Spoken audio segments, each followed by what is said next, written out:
If you're voting for the lesser of two evils, you're still voting for evil. And the American people deserve something more substantial. And I think that is so essential. Actually winning is less important than saving the democracy. And that's how far I think we've sunk. I think that this election is more than just do we elect Joe Biden or Donald Trump. It's whether or not we get to have another election after this one. Hello, I'm Ed D'Agostino. Welcome back to Global Macro Update. Today's political climate is full of tension and division. Many of you have expressed concerns about our two-party system, feeling caught between that proverbial rock and a hard place. Will you shut up, man? At the same time, you wonder if voting for a third-party candidate just tips the scale towards the candidate you might oppose. That's why today's discussion is so important. We dive into this issue with renowned political strategist and analyst, Dr. Frank Luntz. We explore the intriguing yet complex landscape of third-party candidacies, their potential, their challenges, and their undeniable impact on American politics. So if you're yearning for a deeper understanding and perhaps a glimmer of hope in our political future, this discussion is not to be missed. Before we jump in, a quick reminder. If you find these conversations helpful, please consider subscribing to this channel. Your support and engagement means the world to us, and it's what keeps these vital discussions going. Now let's step into the world of third-party politics with Frank Luntz and hear what it might mean for the future of American democracy.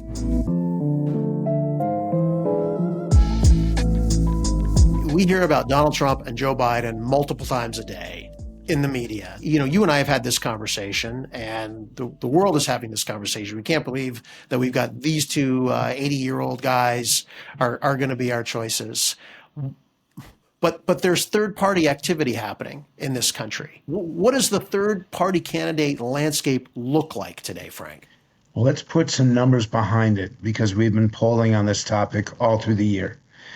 The percentage of those who would consider a third-party candidate is growing, and now it is closing in on 2/3 of Americans that would actively consider and seriously consider voting for someone other than the Democrat or Republican nominee. That's number one.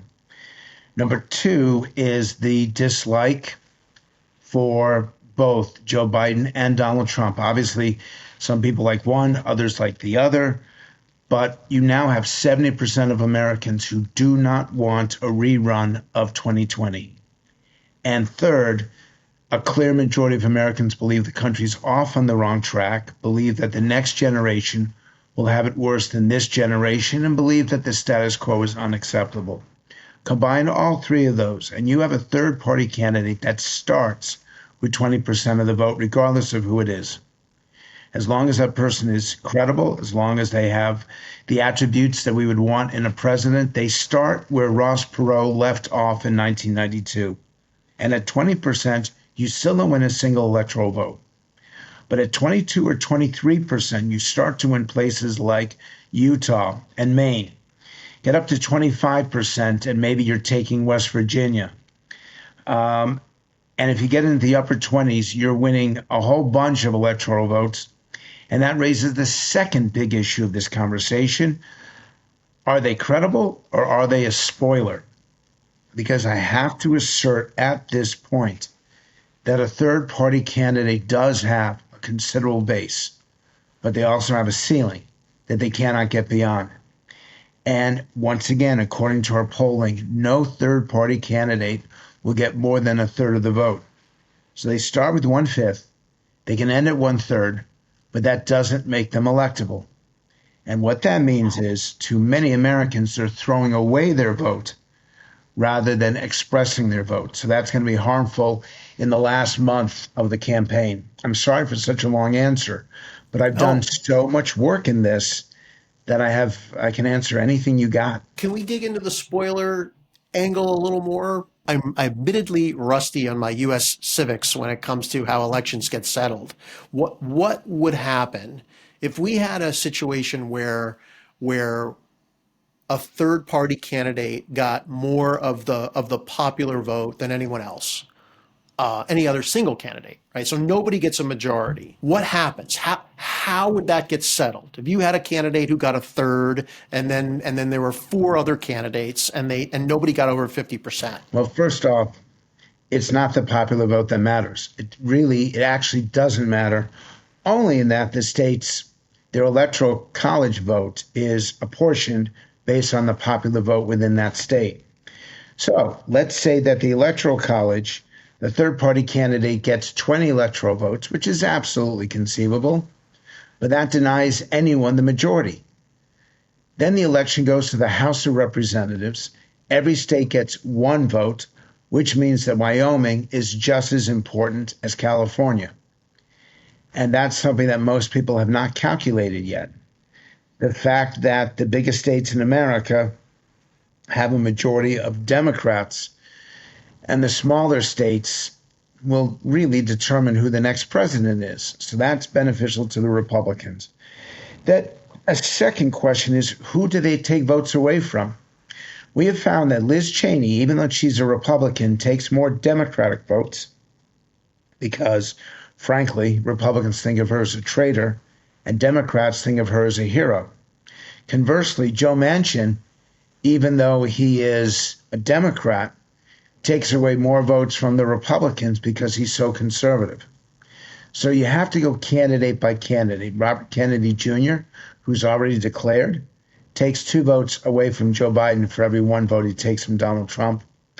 And the one third party candidate who's only getting 1 or 2% in the polls, but could absolutely throw the election to the Republicans, is Cornel West. He does receive 3% of the black vote, and that vote would be voting Democrat over Republican by about, I don't know, maybe 8-1.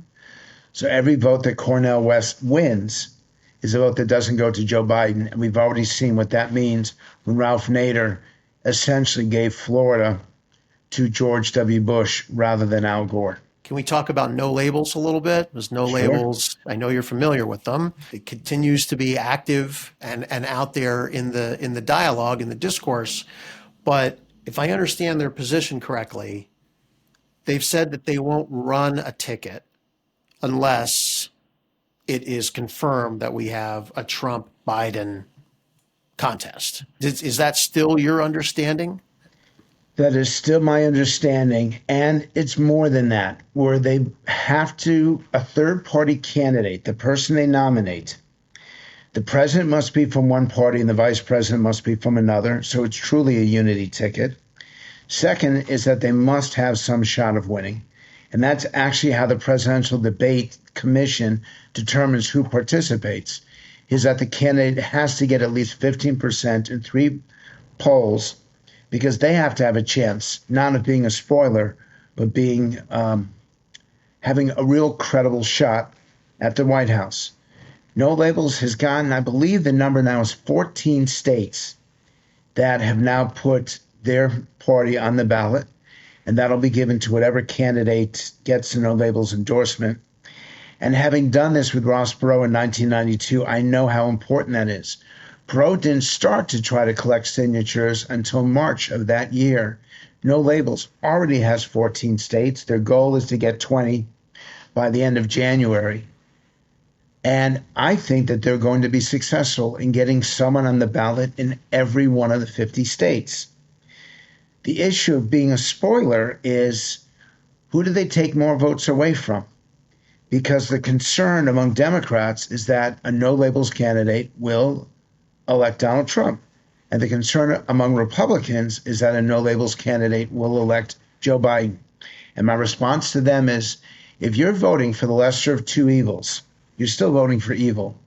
And the American people deserve something more substantial than the choice of 2 candidates who have seemingly wrapped up their own party's nomination, but they certainly do not inspire the country. But earlier you said that you feel like your polling is saying that a third party candidate has a ceiling. Do you think that that applies to No Labels? I do. And it's one of the things that I've said to their supporters that I know has agitated them. Because I think the No Labels candidate is the most important candidate in this election. And here's why. We are so polarized. We are so divided. It is poisonous. And it's getting worse. And the decision, I don't know when this podcast goes out, but we're having this conversation with 24 hours of the Colorado Supreme Court tossing out Donald Trump's candidacy.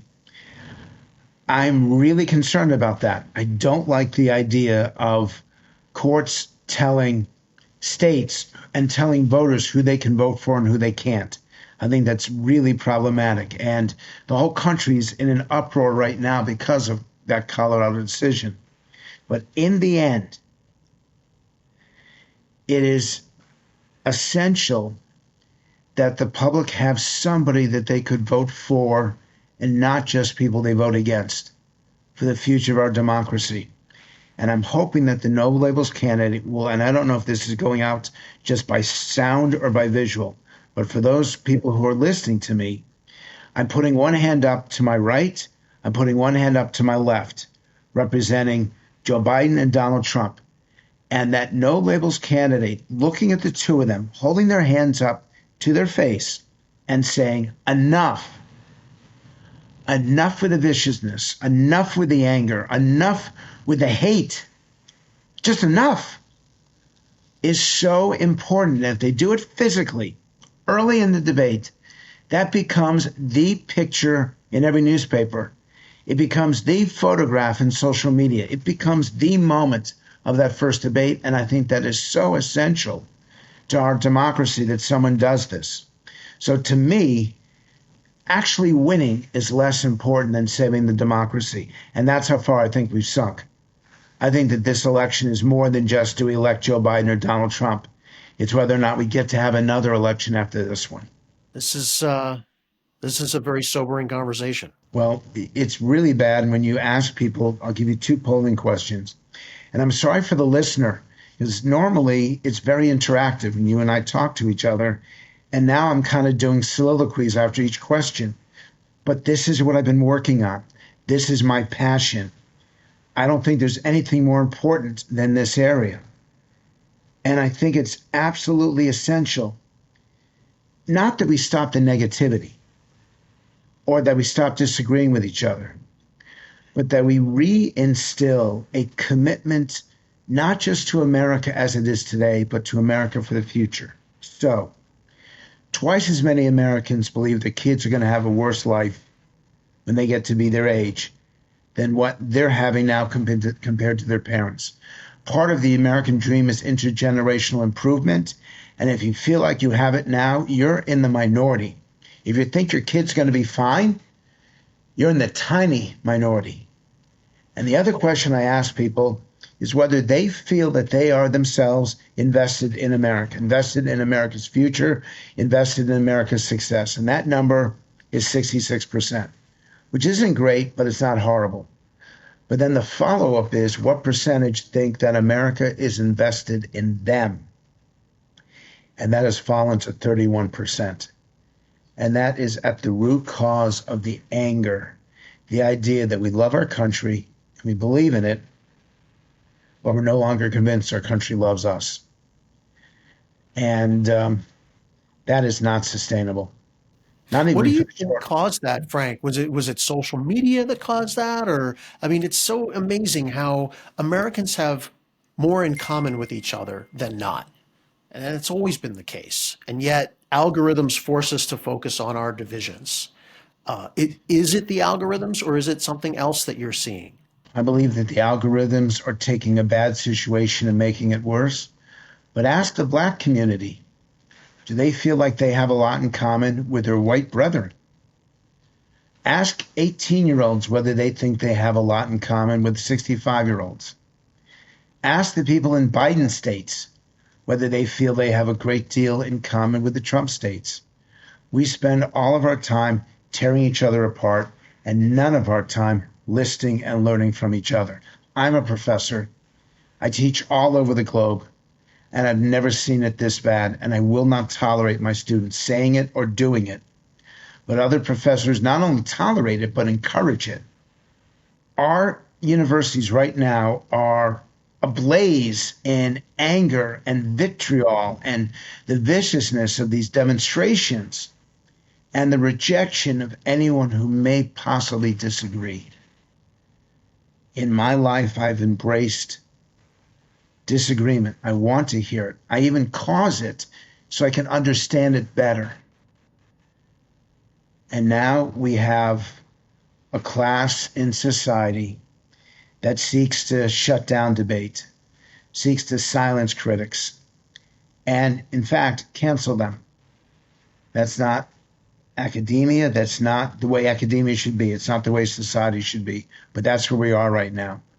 So on the one hand, we got people who are scaring, physically scaring their enemy, who should be their enemy. And the other hand, we got people who aren't listening and want to make sure that nobody else can listen. So I'm sorry, but I've never seen it this way. Is there still a silent majority, a silent, sane majority, or has it gotten so divided that kind of middle ground that you and I occupy is no longer the majority? That is a great question, and it deserves a really great answer. Life used to be in America, used to be a bell-shaped curve. So a lot of people dead center at 5 and fewer people as you move towards the wings. And what has in fact happened over the last 10 years is that it's shifted. So now the heavy preponderance of people are either 3s or 7s. They've moved away from the 5s. They're not necessarily extreme, but they're not centrist. And they're not moderate. They've moved away, thanks to social media and public criticism and just the pressures of society. They've moved away from the center, which means that they're pulling us apart. Now, it still looks the same because the average is still a 5. A 3 and a 7 averages a 5. But a 3 and a 7 don't talk to each other the same way as 5s do. They don't relate to each other. They don't have the same experiences. And I'm afraid that by the time we reach November of 2024, it won't be 3s and 7s. It'll be 2s and 8s. And then you have the real coming apart of the American political process. I would be remiss in not asking you a little bit about the two parties. There are people out there saying things about both parties, right? That maybe they're being unjustly hopeful, right? But let's start with the Democratic side, right? There's people that are saying there's actually no way Biden is going to be the candidate. Everyone knows he can't make it. I'm not saying that's what I think, but that's the narrative that's out there. And you'll hear people saying things like Gavin Newsom is going to be anointed the candidate after the primary. Do you put any stock into any of that? I did not think Biden was going to run because I thought he'd realize that the only way that we get Donald Trump back is if Joe Biden is so selfish and so self-centered that he thinks he's the only one who can beat him. Well, guess what? He thinks he's the only one who can beat him. And he's actually the only one in the Democratic Party, other than his vice president, who loses to Donald Trump. The issue with Biden is twofold. One of them is addressable, the other is not. The addressable component is inflation. And while inflation has come down, the public still punishes him for it. But the election's not for a year, so that could be fixed. Good messaging, a good advertising campaign, and a lucky break in the economy, and Biden can overcome inflation. But he can never overcome his age. He can never overcome the fact that he slurs his word. Not that I do so good, by the way, but that he slurs his words, he loses his place. He has physical issues that are obvious for anyone who's watching him. Joe Biden is 81 years old, and he shows every day of that, every time he's out in public. And even if he decides to do a Rose Garden strategy, the key to the success of that strategy is still to hold press conferences. Yeah, you can hide in the White House. You can hide away from voters if they're pissed at you, but you can't hide away from the media. There's no basement for him to go into in this election campaign. And I cannot imagine him debating Donald Trump 10 months from now and having him emerge successful. And on the Republican side, Donald Trump has been charged with 91 counts, individual felony accounts, within 4 separate crimes. And that's just the crimes. That's not even the civil trials, of which one is going on right now about whether he misstated his financial wealth and his earnings. 91 counts. And you think, and anyone thinks he's not going to be found guilty of something? So then we have a situation with a president who has trouble completing a sentence up against a president who has trouble getting a pass out of jail to participate in a debate. It is that bad. I want to get to Saturday Night Live because I want to fill them in on a sketch. On the one side, the Democratic candidate is wheeled out in a full-fledged wheelchair with an oxygen tent and a doctor by his side or nurse. And on the other side, in an ankle bracelet, orange jumpsuit, and handcuffs, sitting next to a warden is the Republican candidate. And the tragedy of all this is it's actually possibly true. I'm glad you've still got your sense of humor after all this. It's the only way to get through it. It's difficult. I'll just say it. It looks to me like Ron DeSantis has sort of crashed and burned. Nikki Haley is rising up. Does she have a path? Absent Trump blowing up or getting taken out, does she have a path to actually get the nomination? Her most recent polling results had her 28% in New Hampshire. And that we're going to have a debate in Iowa, a debate in New Hampshire. Before what happened in the last 24 hours, the focus was on her. But now the focus has gone all the way back to Donald Trump. Nikki Haley is an afterthought. She's barely a footnote. And she needs the attention. She needs the focus to be able to show people that she's a better alternative and more electable than Trump is against Joe Biden. She's not going to have that opportunity for weeks. She may not get that opportunity again. So the big loser of the Colorado decision, I don't believe is Donald Trump. I actually believe it's Nikki Haley, because Trump's numbers will go up. They'll go up as he shows himself to be a victim. And he shows it to be not a prosecution, but a persecution. And how this is not democracy at its finest, but it's closer to a banana republic. These are the things that he's going to say. He said them already. And it's going to help him get the nomination again. That until recently he shot them down. There were rumors that Mark Cuban was positioning himself to run. Bill Ackman, the hedge fund manager, putting himself out there and then kind of taking it away. Jamie Dimon from JP Morgan, Larry Hogan, you mentioned Joe Manchin. I mean, there are some interesting names being floated around out there. Does that change your calculation of a third party not having a ceiling? A little bit, but not completely and not yet. I know that you don't swear, but in trying to come up with language to describe where we are right now, the single best phrase is shit show. And if you get a whole bunch of people running in addition to the two-party candidates, you don't get clarity in that case, you get chaos. Bobby Kennedy's Autumn is running. Jill Stein from the Green Party is running. Cornel West, I believe, will run. And now add a no labels candidate, and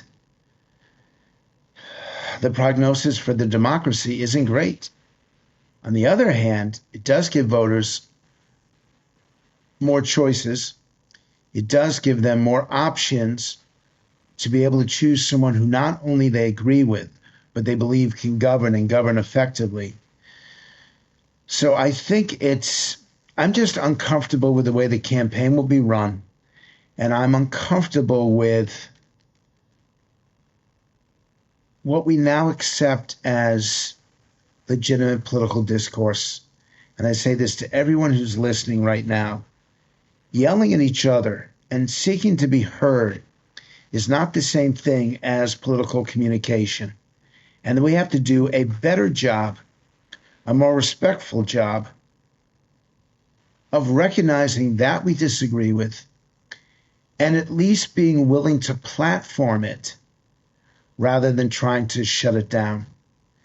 And it's really upsetting to me that it is now perfectly acceptable to be rude, inhumane, uncivil, and disrespectful in public discourse, and the consequences of that is awful. Well, and what we've seen happening lately on some college campuses, it's crossed the line over into physical, which is, I think, many people's biggest fear as to what the outcome of this election is that that's where we go. Frank, I'm trying my hardest to think of a way to wrap this up in a positive way. You want to wrap it up in a positive way? Well, we're running done. out of ideas. So the most positive way is it can't get any worse, but I actually believe it can get worse.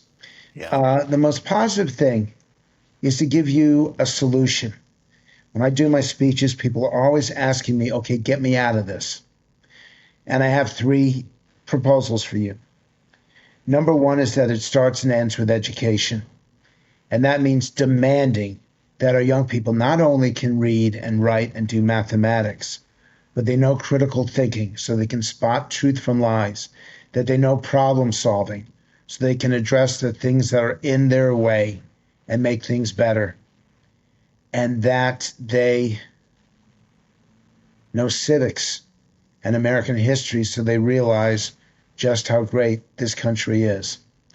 If we can do those 3, if we can do that in education, that's solution number 1. Solution number 2 is to open it up to a third-party candidate because we're too diverse a country now.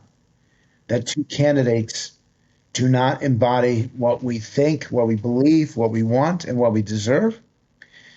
So we need to, I think it's so important to get a third party onto the ballot, at least to give people a solution. And number 3 is that there have to be some control, something done with social media. I don't like the idea of government regulating it. I don't like the idea of limiting free speech because both of them are antithetical to a successful public discourse. But the way that social media operates now is truly destructive. And we need a better approach to that. So those are 3 things that we can do, and we can do them this year. We can start to make a difference right now. And I'll tell you what, if we tackle those 3 things, you'll make me more optimistic about the future. And if we do nothing about those 3 things, then I think we're doomed. Frank, I want to take a minute to embarrass you slightly, if I may. You have been so brave, starting several years ago when you saw a shift politically in this country and your party walked away from you. And I feel the same way. And you've been so brave in speaking the truth to power. And I find you one of the most important American patriots alive today. And I can't tell you enough how much I appreciate what you do every day. So thank you for fighting for our country. It's an honor to speak to you. I appreciate that. And we'll keep talking. And hopefully next time we talk, it's a little bit brighter.